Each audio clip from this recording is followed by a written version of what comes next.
Hey everybody, Hunter Fisher, Trapper, Trader, Guide, Scout, and Interpreter, and just a country cook, Steve Hall, here in Nashville, Tennessee, along with Shishi and Jen Jen. Hi, Sheila.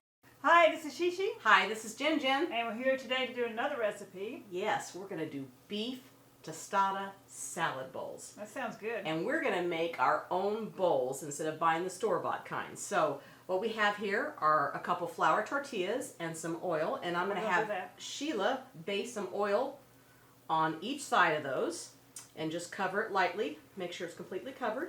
Mm-hmm. And shiny. And shiny. Okay, some more. That's good. Mm-hmm. Just spread that around and then flip it. Spread the love around, huh? Spread it around. Yeah. Okay. And just flip it over to the other side. And this is going to help it brown up when we put it in the oven. Right, and then I'll take that and we're going to place it right on top of a Ramika, which is upside down. And I've got, if you notice, I've got a piece of foil down here. So what we're going to do is you're going to kind of shape the tortilla like they do and just kind of fold it around. And what's going to hold it in place is the bottom of the foil. So you just kind of bend it a little bit and you're going to fold it around and fold it around. And the reason why we're covering the bottoms of this is so that the ends don't burn with the foil. You don't want the edges of the tortilla to burn. So if you cover it with the foil, they're less likely to burn. But we just want it to turn a nice golden brown. So once we do. Yes, we do. That's good. Okay, here's another one. And we're going to put this on top of this Ramika. That one's yours. That one's mine? Yes. Oh, I better make it pretty then. Yes. So then you just kind of fold them down. And once they're shaped, once you have that ready to go, you're going to put this in a preheated oven to 375 degrees. And we're going to let this bake for about 5 minutes. And then we're going to take it out and we're going to flip it over. So we'll be back. So we just got this out of the oven and it was on 375, but we actually left it at about 8 or 9 minutes. So depending on how your oven cooks, you just want to kind of keep an eye on it. You don't want it to get too dark, but you want it to just start turning brown. What you're going to do then is you're going to take a piece of foil, and in order to flip this, you're just going to flip it over gingerly. Take your foil and flip so you don't burn your hands. And you'll take off the foil on top. So once again, you're going to put the foil on that side. You're going to bend it down like this and gingerly flip that over and just kind of spread that out for a second and pull this piece of foil off. So now that you've got your shape still, what you're going to want to do is you're going to take your foil and curve it in so that your tortilla continues to hold its shape. You just want to make sure that it keeps the bowl shape going down towards the bottom, and you just keep that towards the bottom. And then you'll take your Ramika out. Hand that over. It's very hot, so there you go. don't want to burn yourself. And you just take that out. And what we're going to do is we're going to put this shell back in the oven for another probably 8 or 9 minutes, and we'll brown the inside and we'll continue. So we had it in there for 8 minutes this time. Yeah, and so what we're going to do is we're going to pull the foil back on each one of these a little bit. Okay. Just be careful because the pan is still hot. And you're just going to take it and we're going to flip it over one more time and just make sure.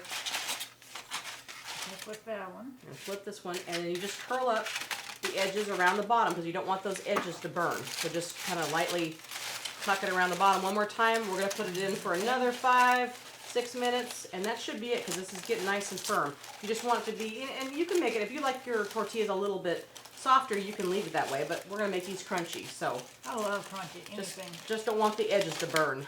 There. All right, so we got these out of the oven and we placed them on this cooling rack so that they'll cool off to room temperature.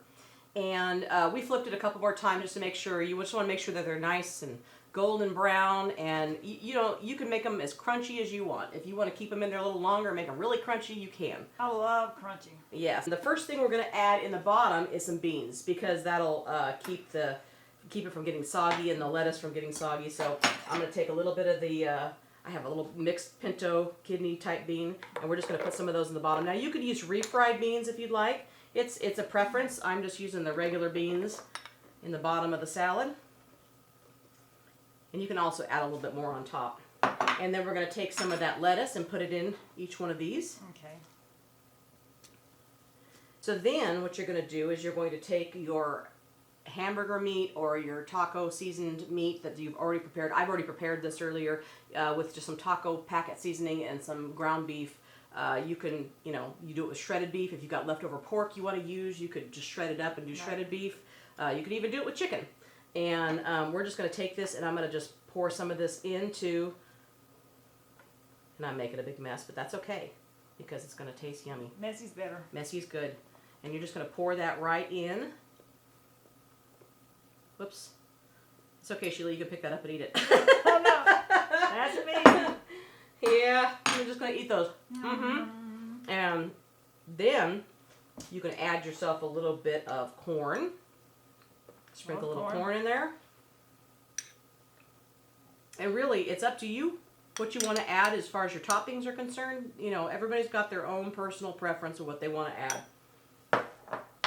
You're going to add a little bit of black olives, and I've already got them all sliced up. They are good for you. Black olives are really good for you. So, I'm making a mess. Sheila's like, maybe we should use mine for the display. What do you think?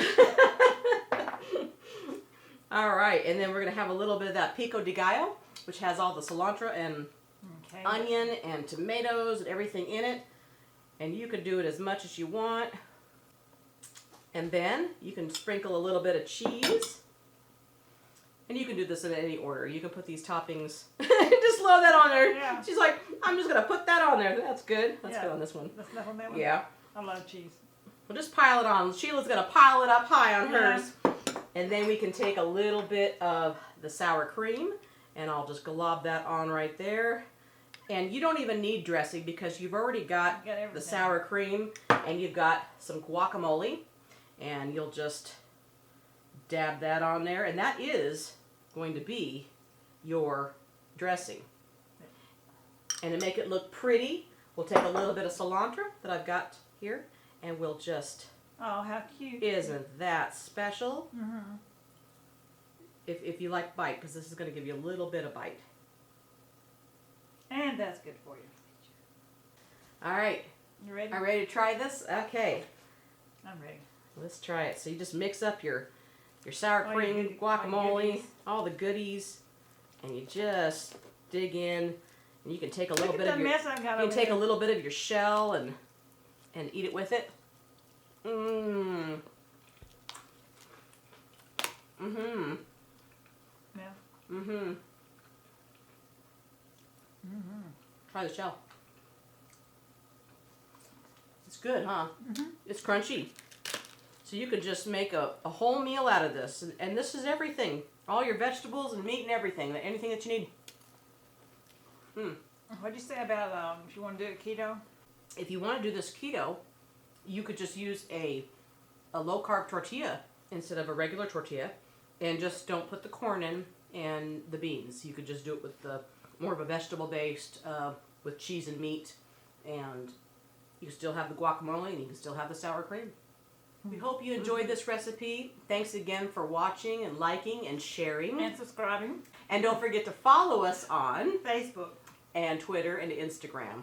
And visit shotgunred.com. and submit your recipe. And if we use it on the show, we'll send you a free DVD of the Shotgun Red Show Live. As Steve would say, if this is not the best beef tostada salad bowl, if it ain't, it ought to be.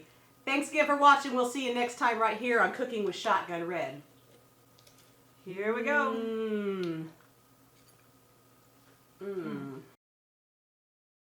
Yes, we are going to make beef tostada salad. That's easy for me to say. I sound like I'm drunk. I can't talk. Okay. Here we go. Okay. You're just going to take this and put this in a preheated 370. You're going to put this in a 370. I can't say it. 375. Okay.